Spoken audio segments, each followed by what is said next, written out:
नमस्कार आप सभी को। मैं डॉक्टर मासूम तलेसरा मौजूद हूँ आप सभी के बीच में। जैसा कि आप सभी जानते हैं कि कोविड का नया रूप, कोरोना वायरस का एक नया रूप ओमिक्रॉन पूरी दुनिया में बहुत तेज़ी से अपने पैर पसार रहा है। भारत में भी वो दस्तक दे चुका है और भारत में भी तेज़ गति से इसका फैलाव जारी है। हमारे मन में कई सवाल है, कई डर है।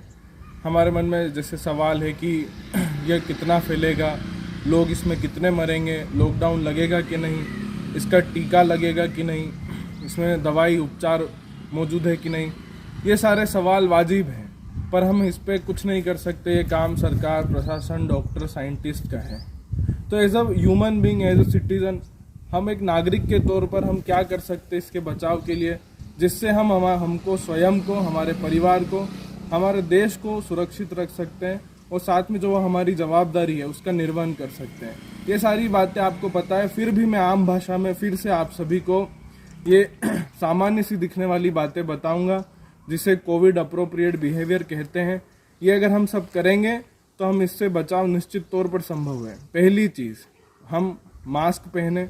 मास्क कपड़े का रीयूजेबल, जिसे हम शाम को वापस घर जाके धो सकते हैं और अगले दिन इसे वापस पहन सकते हैं। दूसरी चीज़, 6 फीट डिस्टेंस, 2 गज की दूरी, सामाजिक दूरी हमें व्यक्तियों के बीच मेंटेन करना बहुत ज़रूरी है। तीसरी, जब हम एक दूसरे से अभिवादन करते हैं तो दूर से नमस्कार करके अभिवादन करें। चौथी चीज़ की बेवजह आँख, हमारा मुंह, नाक को ना छुए। नोट गिनते समय, पेज पलटते समय बार बार जो ऐसे मुंह पे हमारा हाथ जाता है, इससे बचें। रेस्पिरेटरी हाइजीन, जब भी खांसी, छींक आए तो सबसे अच्छा तो ये कि आप मास्क पहन के रखें। पर अगर आपने मास्क नहीं पहना है तो अपना एक पर्सनल रुमाल रखें, उसे मुंह के सामने रखें। और अगर रुमाल भी नहीं है और आपको छींक आती है तो ऐसे छींकने की बजाय यहाँ कोहनी में छींके, क्योंकि ये वाला जो सरफेस होता है वो दूसरी जगह के संपर्क में ज़्यादा आता है। बार बार हाथ धोएं, हाथ सैनिटाइज कर सकते हैं आप। तंबाकू, खैनी या गुटखे का उपयोग नहीं करें। अगर आप खाते हैं, इससे नहीं बच सकते तो बार बार इधर उधर थूके नहीं। 8वां बात ये होती कि बेवजह यात्राओं से बचें। बेवजह यात्राएं अगर हम नहीं टाल सकते हैं तो कोशिश करें कि कम जाएं। भीड़ वाली जगह से बचें। अगर घर में कोई फंक्शन है उसे टालने की कोशिश करें, नहीं टाल सकते हैं तो कम लोगों को बुलाएं। और अगर कोशिश करें कि उसे खुली जगह में करें, क्योंकि बंद कमरों में अगर ज़्यादा लोग इकट्ठे होते हैं तो जो इसका फैलाव होता है, ट्रांसमिशन, वो ज़्यादा होता है। उसके बाद अगर किसी को कोविड हो जाता है तो उसे भेदभाव या हीन दृष्टि से नहीं देखें, उसका सहयोग करें, उसको मानसिक रूप से सहयोग करें, उसकी एंजाइटी दूर, उसके डर को ख़त्म करने की कोशिश करें। जिस सतह से आप बार बार संपर्क में आते हैं, जिन चीज़ों से आप बार बार कांटेक्ट में आते हैं, उन्हें डिसइंफेक्ट करें, सैनिटाइज़र करें, उन्हें बार बार एंटीसेप्टिक डेटोल और इनसे पोछे से पूछें। और सबसे मेन बात यह है इसमें कि इधर उधर के बहुत ऐसे स्रोत होते हैं जिनसे हम जानकारी लेकर बेवजह का पैनिक करते हैं। तो विश्वसनीय स्रोतों से अपनी जानकारी को इकट्ठा करें, बेवजह के पैनिक से बचें। सबसे इम्पोर्टेंट बात यह है कि टीका लगवाएं।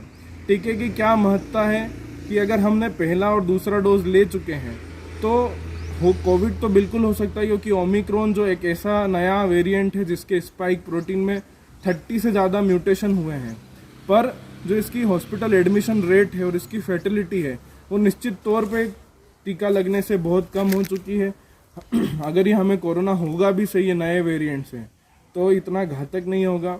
उसके बाद जो है, और अगर हमको सिम्टम्स आते हैं, इसके बावजूद ये सब करने के बाद भी अगर हमें कभी सिम्टम्स आते हैं, खांसी, बुखार, जुखाम, थकान, हाथ पैर में दर्द, तो नज़दीकी स्वास्थ्य केंद्र जाएं, वहाँ डॉक्टर से संपर्क करें और उसकी सलाह पे अगर आपको जांच की आवश्यकता है तो RT-PCR करवाएं और जो आइसोलेशन क्वारंटाइन होगा उसे फॉलो करना है। ये अभी तक की ये जो बहुत छोटी छोटी बातें जिनका ध्यान रखेंगे तो हम स्वस्थ रह सकते हैं, अपने परिवार को स्वस्थ रख सकते हैं और अपने देश को स्वस्थ रख सकते हैं। अभी तक की जो भी साइंटिफिक जानकारी और रिसर्च आई है उसमें ओमिक्रॉन इतना घातक नहीं है, पर जो डेल्टा पुराना जो सेकेंड लेयर वाला जो वायरस है और अभी वाला, डर इसी बात का है कि अगर ये दोनों मिलकर एक नया म्यूटेंट बनाते हैं तो हम अभी से भविष्य की गर्त में बात है कि कितना फैलेगा, कितना डेंजरस होगा।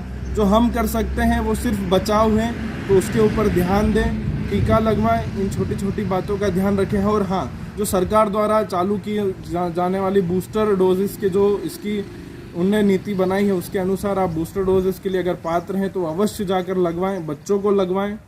और इसके बाद कोई भी इसकी नई जानकारी आती है तो हम अगले वीडियो में ज़रूर बताएंगे।